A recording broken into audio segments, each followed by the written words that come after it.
Hey, hey, hey, you know what time it is? Sorry. Get into it. Hi, happy people. I'm so sorry. So, I'm going to just tell you all something a little bit embarrassing. So, I was starting Storytime a few minutes ago, and I was on Instagram when I needed to be on Facebook. So, I apologize for the misdirection.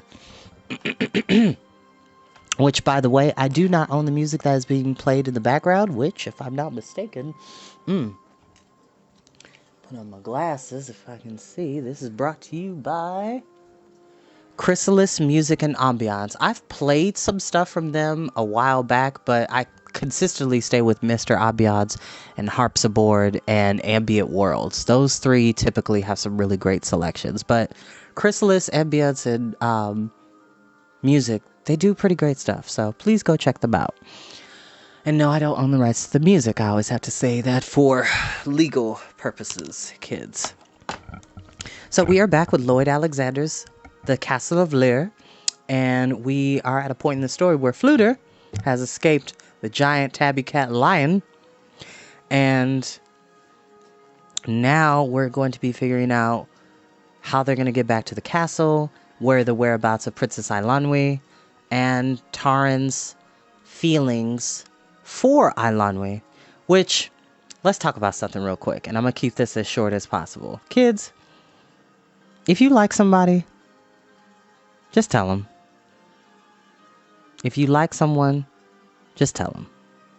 And it could be very simple, like, hey, I like you. I think you're a cool person. I'd like to be your friend. It's that simple. Sometimes in life, people will like somebody or wish they were a friend to somebody and they never tell them. Don't miss out on that opportunity. Share and express your feelings respectfully and calmly. As long as you're not harming men, women, children, or animals, you're all good. Be kind to yourself and be kind to people. And if you do like someone, just tell them.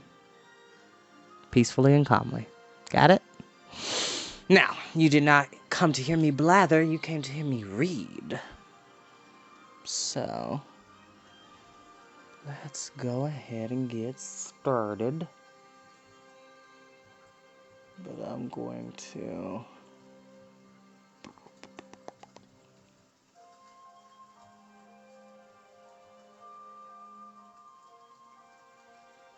Yes, that works. Okay. Comment below if you're a Legend of Zelda fan, by the way. No, I'm not a huge fan of Breath of the Wild. I had a friend ask me that the other day, and I'm just going to be honest with you. It's a cool game. It's not for me. For one specific reason. And if you know me well enough, you probably know what the answer is.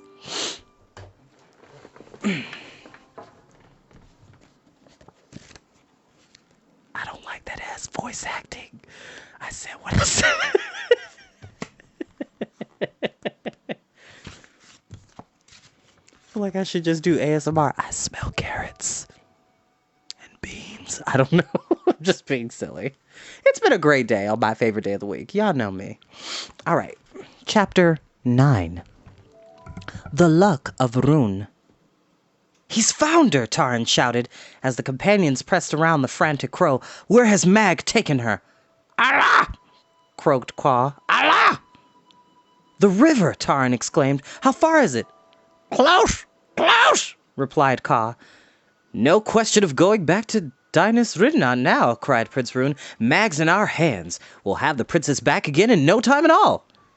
If Lion doesn't have us in her paws first, muttered Fluter. He turned to Taran. Can Ka bear word to the master of horse?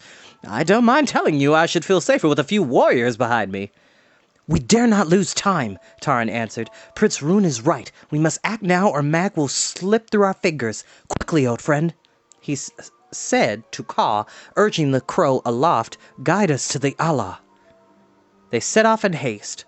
The crow fluttered from one tree to the next, jabbering impatiently until the companions drew closer. Then, launching himself once more into the air, Caw stretched onward in the direction he wished them to follow. The crow, Taran knew, was doing his best to bring them as quickly as possible out of the hills, but many times the forest and underbrush formed such a tangled barrier the companions were forced to draw their swords and hack their way through. Their path did not ease until well past midday, when Caw led them across a low rolling plain which soon fell into pebbly ravines. The turf was short and stubbly, with many splotches of bare ground where chalk-white boulders were strewn like giant hailstones. "With all of Rudlam's warriors coming Mona," Fluter cried angrily as they began the descent toward the river. "How has that spider managed to escape us for so long?" "Mag has been more cunning than we thought," Taran said bitterly. "I'm sure he took Eilonwy into the hills of Paris, but he must have been hidden away without moving until he knew the search had swept behind him." "The villain!" Fluter snorted. "So it must have been. While we were all tracking farther and farther away from the castle, that foul Mag waited until his ease until we'd gone so far ahead that he was behind us. No matter, we'll soon have him by the heels and he'll pay for that trick." Caw, circling in great loops above the companions, had drawn more agitated actions and began a raucous crowing.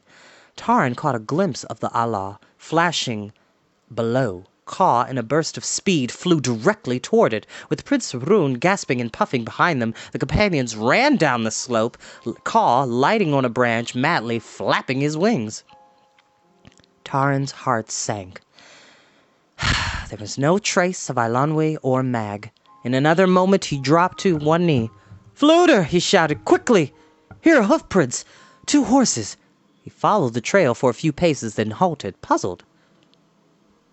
"See this?" he said to the bard and Gurgi who had come up beside him. "The tracks follow different paths. I don't understand what could have happened." "Prince Rune," he called. "Can you see anything of the steeds?" No answer came from the Prince of Mona. Taran leapt to his feet and spun around. "Rune!" he cried. But there was no sign whatever of the prince. "He's wandered off again!" Taran shouted furiously. "Feckless dolt! Where has he gone?" Calling anxiously for Rune, the 3 raced to the riverbank. Taran was about to set off alone to seek him when the Prince of Mona appeared from a stand of willows. "Hello, hello!" Rune hurried forward, beaming delightedly, before the relieved but angry Taran could take him to task. The prince called out, "Look at this! Amazing! Really astonishing!" Prince Rune held out his hand. In it lay Eilonwy's bauble. His heart pounding, Taran stared at the golden sphere. "Where did you find this?" "Why, over there," answered Rune, pointing to a moss-covered rock. "While you were looking at hoofprints, I thought I might go and search somewhere else to save us time. And this is what I found." He handed the bauble to Taran, who carefully tucked it into his jacket. "He's led us to fresh tracks," said Fluter, studying the grass. "Something fairly large and flat has been dragged along here." He scratched his chin thoughtfully. "I wonder, a boat? Could it be? Did that sneering spider have one ready and waiting? I shouldn't be surprised if he had planned it all before Eilonwy reached Mona." Taran strode down the bank. "I see footprints," he called. "The ground is badly torn. Eilonwy must have struggled with him. Yes, right there. And there she would have dropped the bauble." In dismay, he looked at the wide, rapid-flowing Allah. "You've read the signs well, Fluter," he said. "Mag had a boat here. He set loose the horses and let them run as they pleased." Which is really good skills to have when you're in the wilderness. If you're able to track things, it typically leads you to civilization, or at least to some food or water source. These skills are vastly important, kids. Taran stood a moment watching the turbulent water, then drew his sword. "Come, lend me a hand," he called to Gurgi and the bard and ran to the willows. "I say, what have you in mind?" cried Rune as Taran chopped hastily at the lower branches. "Making a fire? That's hardly any need." "We can build a raft," replied Taran, throwing the cut branches on the ground. "The river has helped Mag, now it shall help us." The companions ripped vines from the tree trunks and lashed the cut branches together, lengthening the makeshift cords with strips torn from their own garments. Ungainly though it was, and looking more like a bundle of kindling wood, the raft was soon ready. But no sooner had Taran began tying the last knots in the tangle of vines and rags when Gurgi shrieked in fear. Taran leapt to his feet and spun around as Gurgi gestured wildly toward the trees further up the riverbank. Lion had burst from the woods. The great tawny mountain cat halted for an instant, one paw raised, her tail lashing, her eyes blazing at the companions who fell back in terror. "The raft!" Taran shouted. "Into the river with it!" He seized one end of the clumsy craft and struggled to haul it to the water. Still yelling, Gurgi ran to aid him. Prince Rune toiled as best he could to help. The bard had already splashed into the stream, where he stood hip deep in the current and heaved at the branches. Lion's tufted ears cupped forward and her whiskers twitched as her glance fell on the bard. From her throat arose not a savage roar, but a bell-like questioning cry. Eyes shining with a strange glow, she loped forward on huge padded paws, purring loudly. The mountain cat made straight for the frantic bard. "Great Beelern!" cried Fluter. "She wants me back again!" It was then that Caw, perched on a low branch, beat his wings and launched himself against Lion. Squawking and croaking at the top of his voice, the crow swooped down on the astonished beast. Lion stopped in her tracks and roared angrily. Flying at full speed, Caw passed within a hair's breadth of Lion's mighty head, striking out with his wings and pecking at her with his sharp beak. Taken by surprise, Lion fell back on her haunches and turned to face the crow. Caw veered in a tight circle and swooped again. Lion sprang into the air, claws unsheathed and lashing. Taran cried in dismay as a cloud of feathers floated downward, but in an instant later he saw the crow still aloft and plunging again toward Lion. Dancing in front of her like a large black hornet, Caw jabbered impudently as though daring the beast to catch him. Flapping his wings in her face and sped away once more. On his next dive, which brought him so close that Lion's teeth snapped shut on one of his tail feathers, Caw seized and tweaked a curling whisker. Yowling furiously, forgetting the bard and the struggling companions, Lion raced after the crow, who flapped from the riverbank into the woods. Lion followed, and her roars echoed among the trees. With a final heave, the companions flung the raft into the river and scrambled aboard. The current snatched and spun the craft, nearly capsizing it, before Taran could thrust a pole into the water. Fluter and Gurgi fended the raft off a threatening boulder. Prince Rune, drenched to the skin, padded desperately with his hands. In another moment, the raft righted itself, and the companions skimmed rapidly downstream. Fluter, whose face had turned deathly pale, gave a sigh of relief. "I fear she had me for sure. Believe me, I couldn't stand another bout of harping like the last one. I hope Caw fares well," he added anxiously.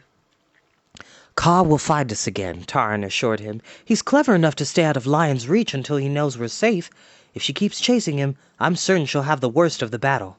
Fluter nodded, then turned and glanced back over his shoulder.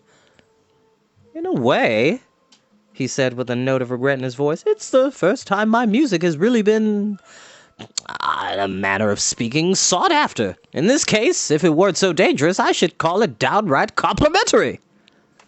"I say," called Prince Rune, crouching at the front of the raft, "I don't mean to complain after all the work you've done, but I think something's breaking loose." Taran, busy steering, glancing down in horror. The hurriedly knotted vines had begun to give way. The raft shuddered in the swift current. With the pole, Taran thrust deeply into the river bottom, seeking to bring the raft to a halt. The current bore it onward, and the branches bent and twisted as the water poured through the gaps. One of the vines parted, a branch ripped free, then another. Throwing aside the useless pole, Taran shouted for the companions to jump clear. Seizing Prince Rune by the jacket, he sprang into the river. As the water closed over his head, Prince Rune kicked and struggled wildly. Taran tightened his grasp on the floundering prince and fought his way to the surface. With a free hand, he clung to a boulder and gained a foothold among the shifting stones. Heaving with all his strength, he dragged Rune ashore and flung him to the bank. Gurgi and Fluter had managed to catch hold of what remained of the raft and were hauling it into the shallows. Prince Rune sat up and looked around. "That's the closest I've ever been to drowning," he gasped. "I've often wondered what it was like, though now I don't think I'd like to care to know." "Drowning?" said Fluter, staring at the wreckage of the craft. "Worse than that! All our labor is gone for naught." Taran rose wearily to his feet. "Most of the branches can be used. We'll cut more vines and start again." Excuse me. The discouraged companions turned to the task of repairing the raft, now strewn in pieces along the bank. The work went more slowly than before, for the trees grew sparser here and vines were scarce. The Prince of Mona had made his way into a clump of osiers, and Taran glimpsed him tugging away, trying to uproot them. The next instant, Rune was no longer in sight. With a shout of alarm, Taran dropped his armload of vines and ran toward the spot, calling Rune's name. The bard looked up. "Not again!" he cried. "If there was a field with one stone, he'd trip over it. A flab is patient, but there are limits." Nevertheless, he hurried to join Taran, who was already kneeling among the osiers. At the spot where Rune had been standing was a gaping hole. The Prince of Mona had vanished. And that is where we will end for today. I'm telling you, plot's gone thicker. And we got 2 more books in this series. Get into it. As always, happy people, I wish you all love and abundance on this wonderful day, on my favorite day of the week. I will see you all next time. Bye-bye.